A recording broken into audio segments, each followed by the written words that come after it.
No one noticed. Customer money was already moving into Alameda Research.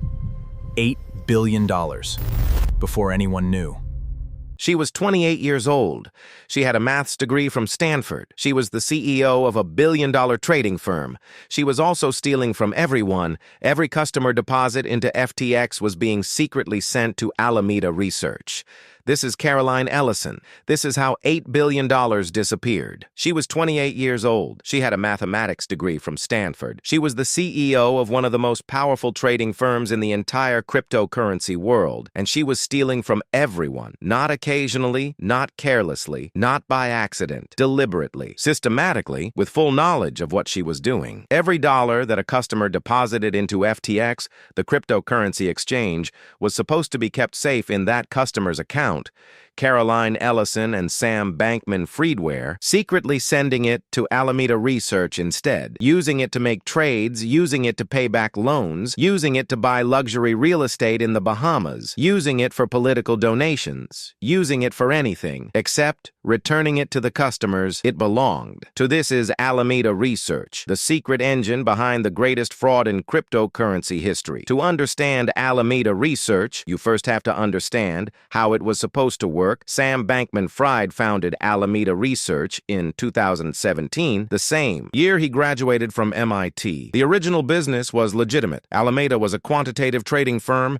It used mathematical models and algorithms to identify price discrepancies across different cryptocurrency exchanges. It found moments when the same coin was priced differently in different places and captured the profit between them. This is called arbitrage, and it is perfectly legal. Alameda was, in its early days, genuinely good at it. It made real profits through real trading. SBF became wealthy, and then, in 2019, he founded FTX. The exchange and the trading firm were supposed to be completely separate on paper. They were separate companies in practice. They were always one operation, because from the very beginning, FTX gave Alameda something that no other trading firm on the exchange had: a secret unlimited line of credit, drawn from customer deposits. Alameda could borrow from FTX customer funds without limit, without proper documentation, without any of FTX's other customers knowing it was happening. This was the original SYNAT, the heart of everything for years. While the crypto market was rising, the arrangement was hidden by success. Alameda traded, sometimes brilliantly, sometimes recklessly. But the rising market covered most mistakes. Then the market turned in 2022. The crypto winter arrived. Prices fell, positions lost value. Lenders began demanding repayments that Alameda could not make. And so the borrowing from FTX became not just a convenience, but a lifeline. Billions of dollars of customer deposits transferred from FTX to Alameda to cover losses, to repay lenders, to keep the operation running. Caroline Ellison, who had become CEO of Alameda in 2021, was at the center of this. She knew the full picture. She knew that Alameda's balance sheet was built substantially on borrowed FTX customer funds. She knew that if the market fell further and lenders demanded repayment, there was no way to repay without using even more customer money. She knew all of this. And she continued. She later said in court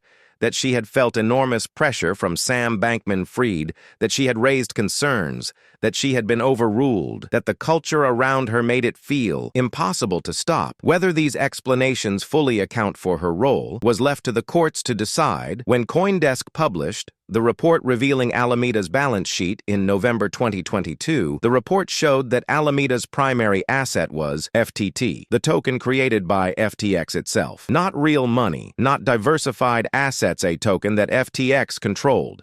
When Binance announced it would sell all its FTT tokens, the market panicked. Customers rushed to withdraw from FTX. FTX did not have the money because the money was in Alameda, and Alameda could not return it. In November 2022, FTX and Alameda both collapsed simultaneously. $8 billion in customer funds simply gone. Caroline Ellison was arrested in December 2022. She pleaded guilty immediately to 7 counts of fraud and conspiracy. She became the most important witness against Sam Bankman-Fried. Her testimony in his trial style, described in extraordinary detail the inner workings of the fraud, the secret borrowing, the deliberate concealment, culture of recklessness that SBF had created and enforced. In March 2024, Caroline Ellison was sentenced to 2 years in federal prison, a dramatically reduced sentence in recognition of her extraordinary cooperation with prosecutor Sam Bankman-Fried. Received 25 years. The contrast between the two sentences was a direct reflection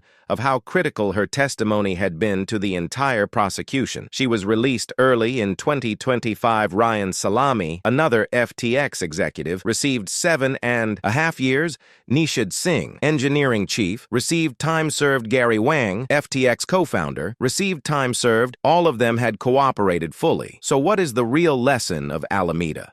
Alameda Research is not really a separate story. From FTX site is the hidden engine of the FTX story. It is the mechanism through which the theft actually happened. Understanding Alameda's, understanding how $8 billion of real people's real savings actually disappeared.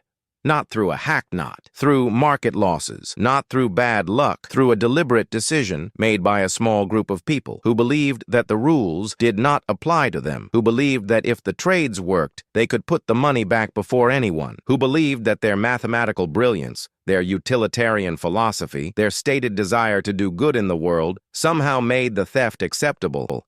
It did not, and the people who paid the price were not the sophisticated traders who understood the risks. They were ordinary people who had simply deposited money into what they believed was an exchange, who had no idea that the money had been sent to a trading firm in the Bahamas, who lost everything because a 28-year-old with a mathematics degree decided that the numbers added up. That is, the capital case. Subscribe to the capital case, because the next case is already waiting.